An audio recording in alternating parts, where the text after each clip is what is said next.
Hello and welcome to Tab TV. My name is Obek Jerry, and I would be doing a very interesting commentary on a topic, a headline rather, I came across on the news. But before we go into that, I would like you to subscribe, turn on the notification button, follow us across all our social media platforms. Okay, so I came across a very interesting story that says the Tinubu-led government has made a decision to cut down the trip of the federal government to 60% from 100% to 60%. It's funny and interesting. Now, why I said it's funny is because a few months ago, there was a program done in Dubai that almost over 1,000 delegates went with the president. Netizens took to social media complaining, lamenting that that was a misappropriation of funds, extravagant trip, and all that. While some of the APC faction came out to say that most of these delegates were the ones that funded their own transport, their own bills.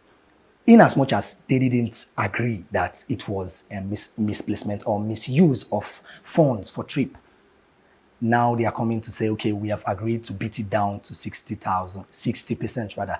Okay, are we to say now that they knew from the onset that this is an extravagant spending? Why they didn't accept? Or are we to say they just on their own want to beat it down for no just cause? You see how tricky it is. Now, why this is interesting is coming from the president. A few weeks ago, I came across a clip where he in Lagos he was going through a street and it took over a minute or two before his whole convoy passed through. There were 1, 2, 10, 15, over 20 cars. You would say for a president, it's still good for his safety as the main person of the country, the OO1 of the country. But to another point of view, we know how the economy is. We know how Nigerians are suffering. We know how tight things have been for us. You know how Statia and the Bureau of Statistics said our poverty rate increased from 80 something percent to 90 something percent. So we have at least over a 10. If you get 10 persons, if you get 10 Nigerians, 8 or 7 of them are poor. This 60% reduction now applies to the office of the president, the vice president, the first lady, and heads of different parastatals. Now, the office of the president, if he was using, let's say, 10 convoy, let's just say 10, but we know it's more than that. If we can even times it 2 times, 3 times, 4 times, but we know it's more than that. Let's just estimate, let's just say, for assumption, it's 10 vehicles. It will now be reduced to like 6. It's worrisome somehow. Wouldn't you, people ask, wouldn't it affect the safety of the president, the safety of the vice president? Because if 10 vehicles would contain, let's say, 100 military personnel to guard the president, making it 6 vehicles, let's say making it 6 vehicles, it will beat it down to like 60 personnel guarding the president. We know the country is safe, aside insecurity.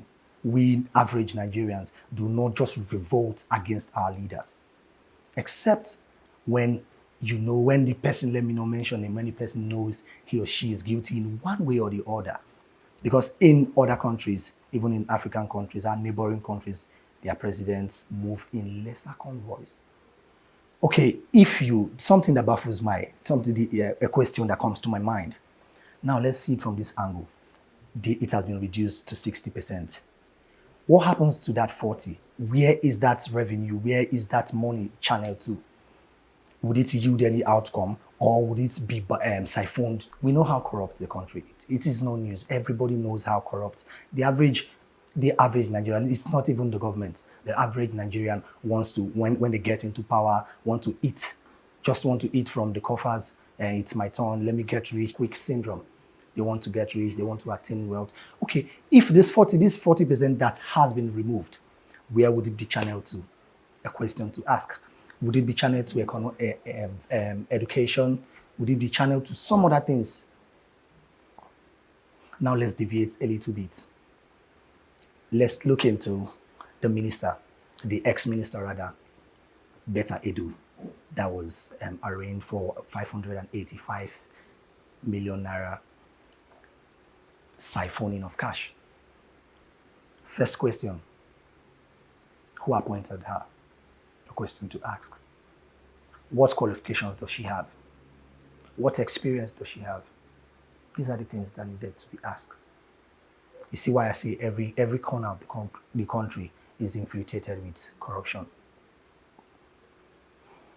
Now, towards that angle about the ex-minister, let's say we have hope that she would, in one way or the other, speak out on where that fund was hidden. If she brings the fund, what happens to her? Will she face the law? We don't know. Now, if that fund comes out, what will it be channeled to? And we know that she didn't just do it alone. There must be people that indulged in the act with her. The money left from one account to another. You see the play of corruption in our government. If this same money, if at the end of the day, this money does not come out, because, in time past, in the Buhari-led administration, we heard where they said snake swallowed so amount, monkey did same. This is still the corruption we're talking about. Now back to the 60% reduction of federal government trips. Why did it take this long to make such decision? If you know deep down that the country is suffering, and you know that this trips for the federal government is a huge extravagance, why don't you cut it down immediately? But it wasn't up to 4 days that the president was sworn in, and immediately he removed subsidy. Are you trying to tell me that he didn't notice that there's extravagance in the government's expenditures? Now, all this was said by the presidential spokesperson yesterday. Now, let's shift a little bit the position of the First Lady. We all know that constitutionally there is no allocation for her.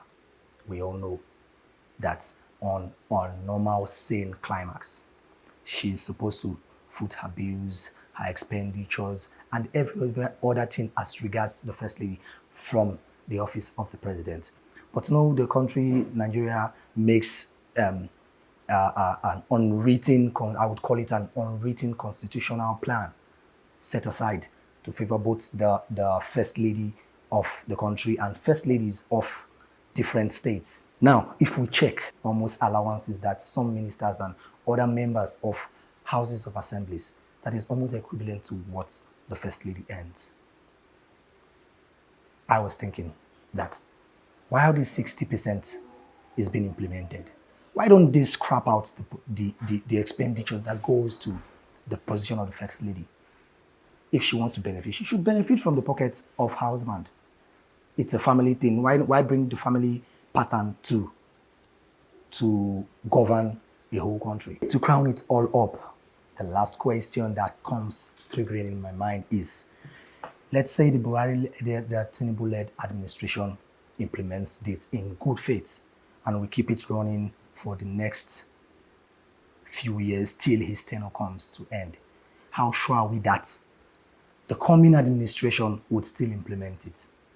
Yes, we've seen cases that are similar to this. We've seen cases when the president would say they want to renovate this house, renovate this building, the house and the Aso Rock, the Aso Villa. They want to renovate and make it, pimp it to their own standard. And we see that after the administration, another administration comes up and make a whole changes. And remember that these changes cost money. These changes cost money that are enough to fund and settle some problems that we Nigerians are facing. So how sure are we that the next administration will keep to it? How are we even sure that this administration will keep to it to the end of the administrative year? Let's say the Tinubu-led administration is doing this now for the betterment of the country, because we know that our poverty rate has increased and there is inflation and high cost of commodities everywhere. Let's say that is the reason why he implemented this plan. If come 2025 or come 2026, our GDP increases and our internally generated revenue increases also, the poverty standard of the country decreases, and let's say there's a deflation in price and goods in commodities, would this still be implemented, or would there be a change of plans? These are questions that I ask myself, but the president has a higher answer to that, and he has the final say, like I would say. So, unfortunately, this is where I draw the curtains for today. Thank you very much. I am Obed Jerry, and this is Staff TV.